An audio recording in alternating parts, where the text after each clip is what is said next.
कि गुरुदेव मेरे लिए क्या आज्ञा है। वो बोलते हैं कि आपको भी अगले 1 महीने के लिए मौन रहना है, मतलब कि आपको एक शब्द भी अपने मुंह से नहीं निकालना है। बस सवाल 2 ही थे, पहला कि मुझे सत्य की प्राप्ति कब तक होगी, और दूसरा गुरुदेव क्या अब मैं बोल सकता हूँ। रात में अक्सर वो टिक टिक की घड़ी चलने की आवाज तक सुनाई देती है, जबकि मैं बिल्कुल श्योर हूं इस चीज से दोस्तों कि अब जब आप बड़े हो गए हो तो वो छोटी छोटी आवाजें अब आपको सुनाई देती नहीं है। दोस्तों बड़े बड़े राजपाट खत्म हो गए, बहुत बड़ी बड़ी सल्तनत खत्म हो गई, बहुत बड़े बड़े साम्राज्य खत्म हो गए, सिर्फ ज्यादा बोलने की वजह से या फिर गलत बोलने की वजह से या फिर अहंकार में। कैसे हम अपने आप को शांत रखें, क्योंकि कोई भी व्यक्ति बोल सकता है आंखें बंद कर भी, आंखें खुली रखकर भी, पर उसे अगर कहा जाए कुछ देर शांत बैठने के लिए तो उसके दिल में अजीब तरह के भूचाल आ जाते हैं, उथल पुथल शुरू हो जाती है। शांत रहना दोस्तों एक आर्ट है। शांत जिस दिन रहना कोई इंसान सीख लेता है तो वो इस दुनिया को समझ लेता है, अच्छा बुरा क्या है वो समझ जाता है, मुझे कब बोलना चाहिए कब नहीं। अगर आप शांत रहना चाहते हैं, आप चाहते हैं चीज जानना कि आप गलत वर्ड बोलकर या अहंकार में आकर जो बातें बोलते हैं उससे क्या कुछ गलत हो सकता है, तो ये स्टोरी आपके लिए बहुत काम की है। दोस्तों ये कहानी सुनाने से पहले मैं आप सभी को बोलना जरूर चाहूंगा, अगर आपको भी बहुत ज्यादा बोलने की आदत है, आप दूसरों की बातों को काट कर अपने आप को प्रूव करना चाहते हो, आप ये बताना चाहते हो कि आप ही सबसे ज्यादा समझदार हो, आप ही सही हो, बाकी सब गलत है, और आप ज्यादा बोलते हो, तो ये स्टोरी आपके बहुत काम की है। दोस्तों एक बच्चा था जिसकी उम्र रही होगी कोई 18-19 साल। वो जाता है, उसको गुरु के पास भेज देते हैं उसके घर वाले कि तू जा और आगे की शिक्षा लेकर आ। उसके दिल में भी कुछ सवाल थे अपने आप को लेकर कि जिंदगी क्या है अंतिम सत्य, सत्य क्या है जीवन का। क्योंकि वो इंसान जिसके पास सब कुछ था, बहुत पैसा था, घर परिवार बहुत ही विकसित था, घर परिवार में काफी लोग थे, उसका जो बचपन कटा वो बड़ी बड़ी बातें बोलने में कटा, क्योंकि जहां से वो आया था वहां पैसे की कोई कमी नहीं थी। जितने भी वहां लोग थे सभी अपने आप को प्रूव करने में लगे रहा करते थे और हमेशा अपनी बात को ही ऊंचा रखते थे। वो जाता है शिक्षा लेने के लिए, वहां पर बहुत सारे स्टूडेंट्स होते हैं, बहुत सारे शिष्य होते हैं गुरु के। वो जाके वहां बोलता है कि मेरे पास महल है, इतने लोग हैं, इतने लोग काम करते हैं, और जो हम कहते हैं वही सब कुछ सच होता है। पूरा ही आश्रम उस बच्चे की वो बातें सुन सुनकर बहुत ज्यादा पक चुका था। दोस्तों हमेशा वो सोचते थे कि ऐसी बातें क्यों बोलता है, जबकि हमारे गुरुदेव बातें ये सिखाती हैं कि अहंकार इंसान को ले डूबता है। एक बार ये सब चीज देखने के बाद में सभी शिष्यों को गुरुदेव बुलाते हैं, और गुरु वहां बुलाने के बाद में सभी को एक टास्क देते हैं दोस्तों, मतलब एक कार्य देते हैं करने के लिए, और सभी को अलग अलग तरह के कार्य दी जाते हैं। जैसे किसी को बोला जाता है कि डेली सुबह उठकर आप जंगल जाओगे, जाके लकड़ियां चुप कर लाओगे। किसी को बोलते हैं कि आप भूखे पेट डेली रहोगे और रात को सिर्फ एक वक्त आपको खाना मिलेगा। कई लोगों को कहा गया कि आप जाओगे और जो आज पढ़ाया जाएगा वही दूसरे स्टूडेंट्स को पढ़ाओगे। अंत में जब नंबर आता है उस शिष्य का, जब वो जाता है गुरुदेव के पास कि गुरुदेव मेरे लिए क्या आज्ञा है, वो बोलते हैं कि आपको भी अगले 1 महीने के लिए मौन रहना है, मतलब कि आपको एक शब्द भी अपने मुंह से नहीं निकालना है। शिष्य बोलता है गुरुदेव ये कैसे सबक हुआ, ये तो बहुत आसान है करना, ये तो बड़े आसानी से कर लूंगा। उसको बोलते हैं कोई बात नहीं, आप 1 महीने के लिए ये कीजिए, इसके बाद में मैं आपको अलग से कुछ काम दूंगा।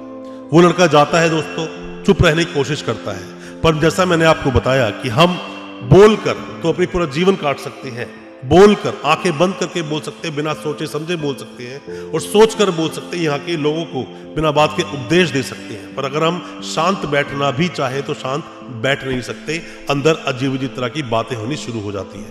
3-4 दिन बीतते हैं, 3-4 दिन के बाद में वो जाते हैं वापस गुरुदेव के पास कि गुरुदेव लिख कर लेकर जाते हैं, गुरुदेव मेरे ये चुप्पी कब टूटे, क्योंकि मेरे अंदर बहुत सारे सवाल हैं, अजीब अजीब तरह की बातें मेरे दिल में आती हैं और मैं बोलना चाहता हूं बहुत कुछ, पर मैं अभी बंधा हुआ हूं अपने इस संकल्प को लेकर। गुरुदेव बोलते हैं कि कोई बात नहीं, अभी कुछ दिन और मौन रहो, उसके बाद देखते हैं। 15 दिन दोस्तों बीत जाते हैं। 15 दिन बीतने के बाद में बहुत परेशान होता है, तिलमिला रहा होता है, तड़प रहा होता है कि मैं कैसे किसी से बात करूं, क्योंकि गुरु का आदेश था कि तुझे चुप रहना है। वो जाता है गुरु के पास तो बोलता है गुरुदेव, फिर लिख कर देता है कि गुरुदेव मेरी ये चुप्पी कब टूटेगी। उसको बोलते हैं कि तुम्हारे दिल में जितने भी सवाल हैं, तुम्हारे दिल में जितनी भी बातें आई हैं, वो हकीकत है जो तुम्हारे जीवन में चीजें घर कर गई हैं, जो चीजें आपके ऊपर हावी हो गई हैं। जब तक तुम इन बातों से नहीं जीतोगे तब तक आप जीवन का सत्य जान नहीं पाओगे। जब तक तुम्हारे अंदर से ये बातें आनी बंद नहीं होंगी तब तक तुम कुछ समझ नहीं पाओगे। और तुमने जितनी भी जीवन में गलतियां की हैं वो तभी तुम्हें रियलाइज होंगी, या तभी तुमको उन सब का आभास होगा जब तुम चुप रहना सीख जाओगे। दोस्तों वो लड़का जाता है और सुबह होते ही वो एक जंगल में चला जाता है बिना किसी को बताए। वो जंगल में जाता है, उसको बहुत ढूंढा जाता है, 2-4-5 दिन तक ढूंढते रहते पर वो नहीं मिलता। सब लोग ये सोचकर बैठ जाते हैं उसे किसी न किसी जंगली जानवर ने खा लिया होगा, उसे मार दिया गया होगा। पर गुरु ऐसा नहीं सोचते थे।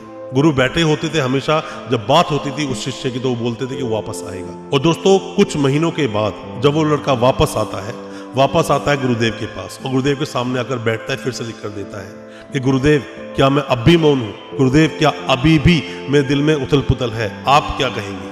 तो वहां पर गुरुदेव बोलते हैं, हाँ तुम्हारे दिल में अभी भी कुछ उथल पुथल है, क्योंकि जब तक वो सभी तरह की बातें जो तुम सोचते हो, जो बिना बात में तुम्हारे दिमाग में आती हैं, जब तक वो पूरी तरह से खत्म नहीं हो जाती तब तक तुम शांत नहीं रह सकते। तभी वो शिष्य को बोलते हैं गुरुदेव कि तुम बोलो, तुम क्या बोलना चाहते हो?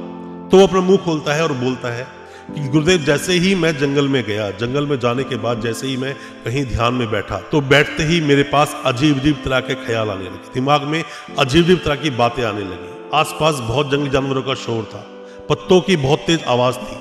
तो मैंने कोशिश की मैं जंगल में और गहरा चला जाता हूँ। मैं अंदर जंगल में चला गया, वहां पर जाकर मैं बैठा, वहां जाकर मैंने ध्यान लगाने की कोशिश की। मैं जाके बैठा, फिर भी मेरे दिल में बहुत तरह की उथल पुथल थी, अजीब अजीब तरह की बातें आ रही थी कि मैं किस तरह से अपने आप को सच प्रूव करने की कोशिश करता था। दूसरों को हमेशा मैं गलत ही बताया करता था, गलत ही सोचता था, हमेशा अपने आप की बातें आगे रखता था। फिर भी मेरा दिल शांत नहीं था, फिर भी मेरे दिल में बहुत सारे सवाल थे। मैं और जंगल के अंदर चला गया, मैं बैठा रहा। वहाँ कई दिन बीतने के बाद में मेरे दिमाग में सिर्फ वही बातें आती थी जो आपने बताई थी।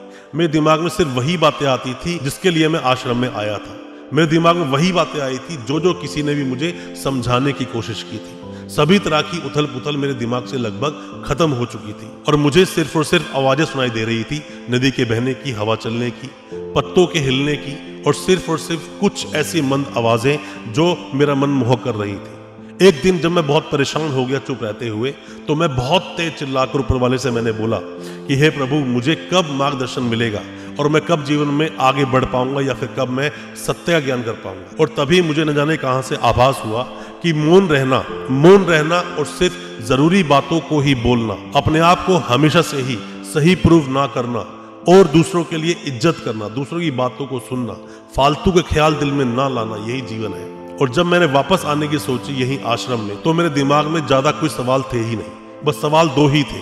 पहला कि मुझे सत्य की प्राप्ति कब तक होगी, और दूसरा, गुरुदेव क्या अब मैं बोल सकता हूँ? तो जब मैं वापस आया तो मुझे रियलाइज हुआ कि मैंने जितनी भी गलतियां जीवन में की थी या जो कुछ मुझे मेरे गुरुओं ने कहा था वो कितना सत्य है और कितना कुछ मुझे करना चाहिए। क्योंकि वो आने के बाद आश्रम में दोस्तों कई दिनों तक किसी से भी नहीं बोला, और जब बोलता था, किससे बात करता, उसकी बातों से कुछ ना कुछ ज्ञान की बातें ही निकलती थी, या फिर दूसरों को समझाने की बातें ही निकलती थी, या फिर बताने की कोशिश करते थे किस तरह से वो भी सत्य को हासिल कर सकते हैं।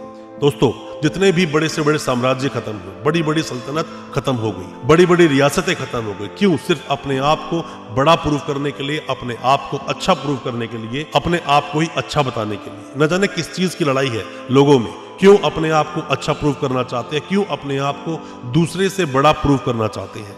हमेशा आपने देखा होगा दोस्तों, जब चार लोग बैठकर बात करते हैं, आपके दिल में कोई बात आती है तो आप भी दूसरों को रोककर अपनी बातों को आगे रखने की कोशिश जरूर करते होंगे, जो कि गलत है। बहुत सारे विद्वानों ने बात कही कि हमें अच्छा श्रोता बनना चाहिए, ना कि अच्छा वक्ता।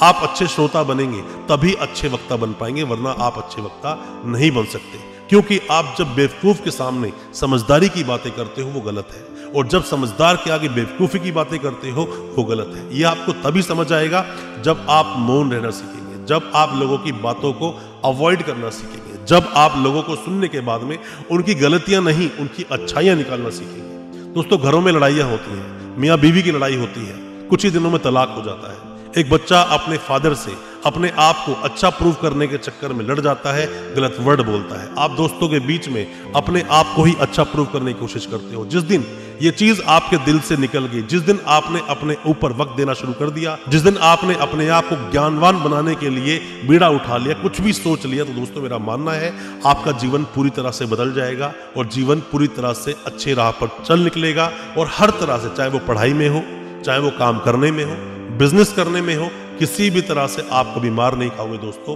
सबसे पहले अच्छे श्रोता बने, फिर आप अच्छे वक्ता बने। दोस्तों, जब भी शांत रहने की, चुप रहने की प्रक्रिया को बार बार जब हम दोहराते हैं और जब हम अपने आप को शांत रखते हैं, फालतू चीजें दिमाग में नहीं आती, तो हम वैसे ही उस बच्चे की तरह बन जाते हैं जिसको रात में अक्सर वो टिक टिक की घड़ी चलने की आवाज तक सुनाई देती है।